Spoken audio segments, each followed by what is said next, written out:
Okay, kay BTC tayo 4 hours.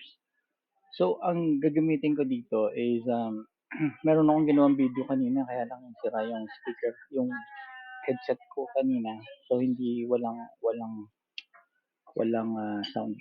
So, gagawin ko ulit, pero si BTC na example ko. So, hindi ko pa nagawa to ngayon pa lang. So, ganito ang umpisa. Ang gagamitin natin is, fib, itong dalawang to. Fib retracement, saka fib extension. Ngayon, kunyari, nandito pa lang tayo. Kunyari, nandito pa lang tayo.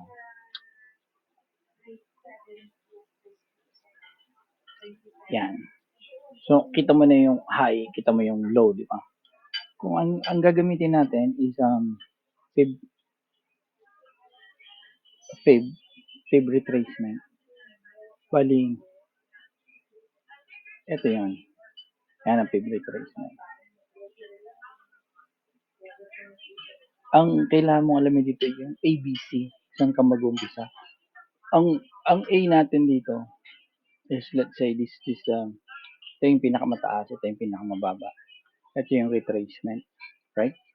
So, ang magiging A mo rito is, ito ang A.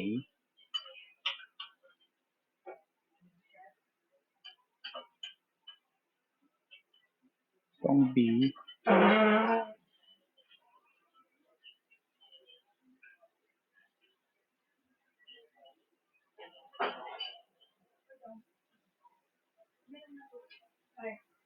And ito yung C. So, A, B, C. Right? So, A, B,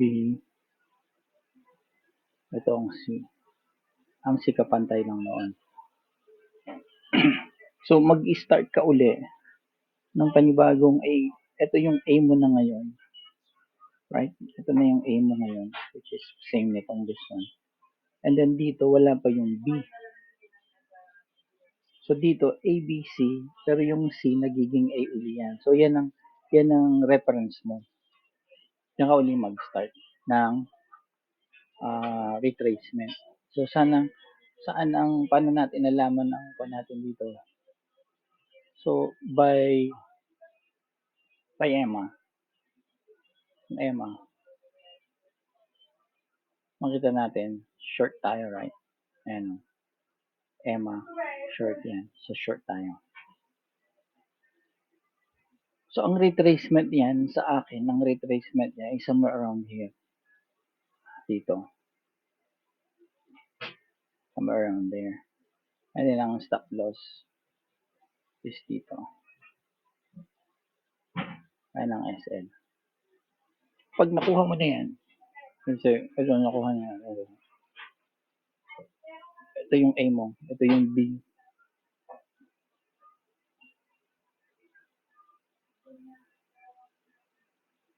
Ito yung B. Nahanap natin yung C. Pag nakuha mo na yung C, gagamitan mo ng extension. So, A, B, and then ito, extension. Ito, C. Sabihin natin sa 7.6 tumapat. Yan. Ang target mo ngayon dito, ang makukuha mo ngayon dito, dalawa. Ang target, which is dito, ang target, yan. Kasi para lang yung ABC yan. ABC, this one right here. A, B, C. 1:1, right? Parang ganyan lang yan. A, B, C. So, meron ka bang medyas dyan? Akin ang atululot. So, yung medyas na laban na, ang isang pang makikita rito bukod sa TP is tong pullback nung susunod. Ito yung pullback nung susunod. Yan.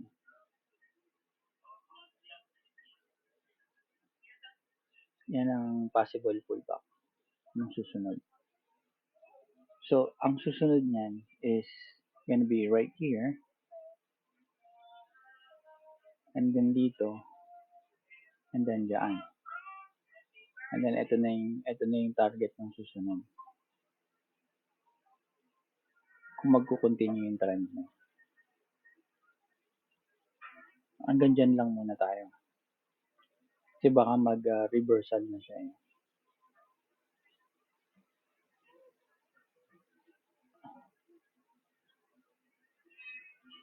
So yan, TP natin. And then ang susunod na pullback natin is ito.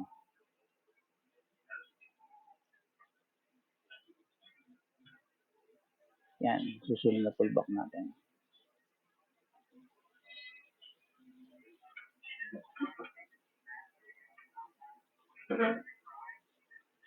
Yan. So kung i-drawing natin to, ang magiging labas nito is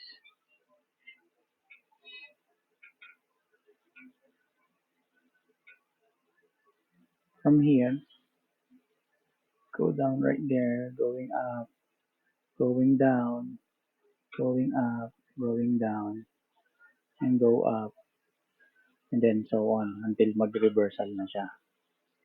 Ayan ang mga target natin. Until mag-reversal. Ang reversal niyan, syempre, mukhang ganito. Kunyari, nandito ka. Hindi niya makukumpleto yan. Aangat siya doon. Hanggang dyan. Yan yung reversal niyan. Right? Pero right now, yan pa rin. So, ang mga target natin ngayon is ito. Sa BTC. Kung hindi siya mag-reversal.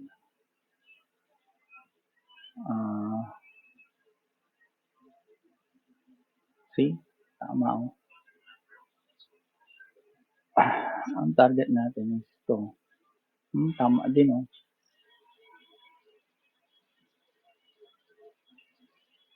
Nandito na tayo. Right? So ito, naghahanap pa ng TP. Ang TP na to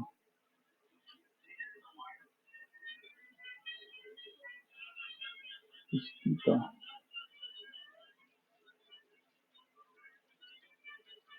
Yan.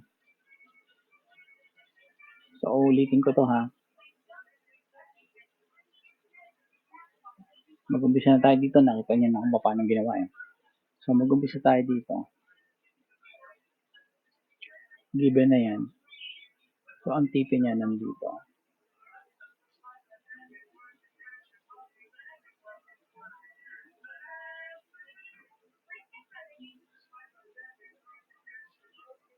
Somewhere around here.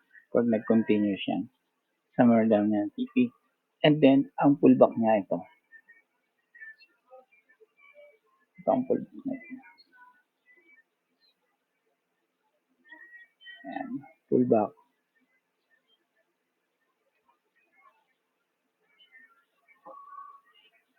Pag tapping niya dito, tataas siya doon.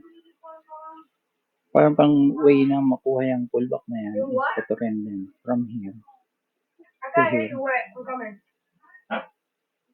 Ayan o. Sakto yan o. Pullback din yan. 7.618, diba? Ito. Ayan. Pullback din yan, diba? So, ang first move nito is here. And then dyan.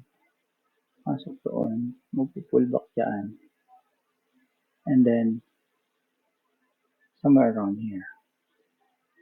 Which is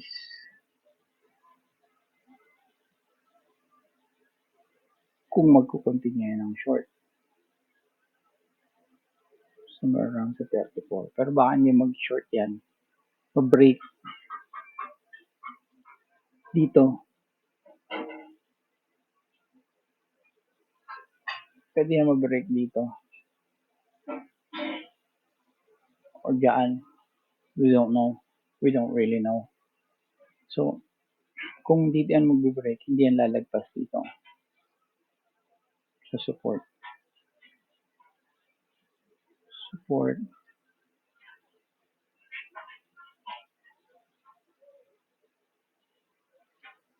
Nilalagpas ang support. And then, ito, somewhere around dyan, 1.6 to 1, somewhere around dito, mag-reversal na yan. Yan.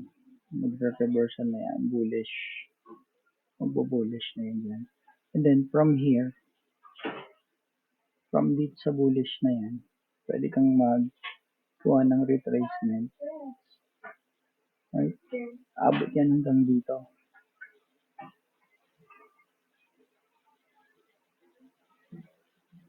Yan ang target mo. In case na hindi niya ma-break na. Ito ang target mo. And then from target na yan, ang return niya, kailangan hindi bababa dito sa resistance. And then, i-measure mo to sa dito, somewhere around here. Pullback yan.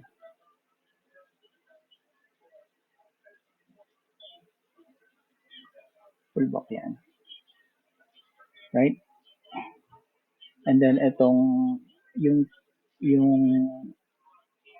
leg nila na 5, somewhere around here.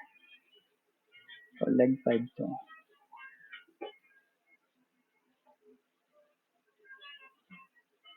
Yan. So, kung i-measure natin yan. Dito ang leg 1.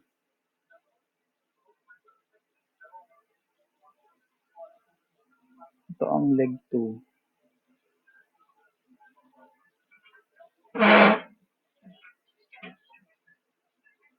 Right? Ang leg 3. Somewhere around dito. Leg 3. And then to possible leg 4.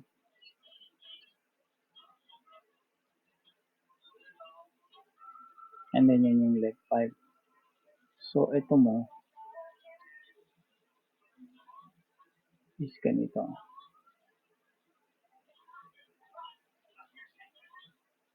And then sa leg 5. Yan yung bullish niya. Pero yung bearish niya is ito.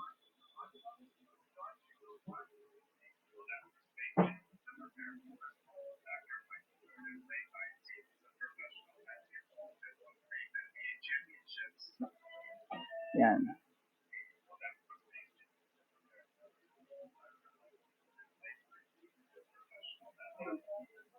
Yan ang bearish niya.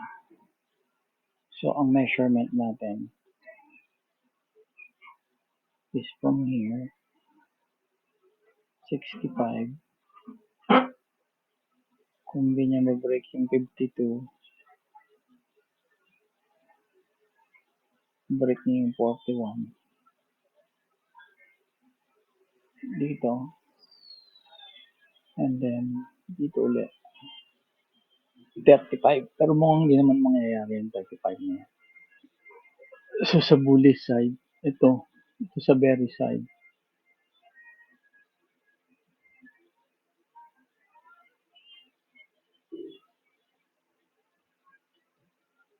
Bearish side. Ito yung bullish side.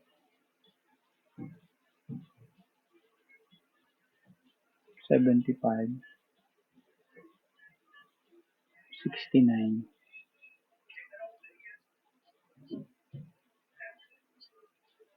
Then 87. Diyan muna tayo. Okay? Yan. Yan ang BTC natin sa 4 hours. Okay? Thank you. Bye-bye.